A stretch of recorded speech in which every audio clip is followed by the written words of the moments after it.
CSC power generation company இன்றைக்கே பார்த்திங்கன்னா ஒரு 8% மேலே ஏறி இருக்குது, 8.72%. இதோட ப்ரைஸ் வந்து 204 ரூபா. ரிட்டர்ன் ஆன் ஈக்விட்டி வந்து 12.1% இருக்குது.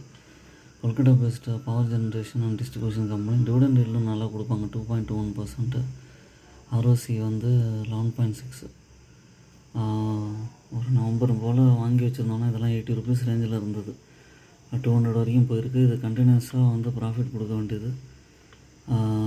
இப்போயும் கூட கன்சிடர் பண்ண முடியும். கொஞ்சம் கொஞ்சமாக கரெக்ஷன்ஸ் வரும்போது பை அண்ட் டிப் ஸ்ட்ராட்டஜியில் இதை வந்து ஆட் பண்ண முடியும். இது வந்து பிஎஸ்சி கம்பெனிங்கிறதுனால நமக்கு வந்து நம்பி வாங்க முடியும். எதுக்கும் ஓன் அனாலிசிஸ் பண்ணிவிட்டு வாங்க. ஹெல்த்தி டிவிடெண்ட் பே அவுட் 44.1% இருக்குது. என்னோடய சேனலை சப்ஸ்கிரைப் பண்ணுங்கள், லைக் பண்ணுங்கள், ஃப்ரெண்ட்ஸ்க்கெலாம் ஷேர் பண்ணுங்கள். என்கரேஜ்மெண்ட்டாக இருக்கும். I'm not a celebrity.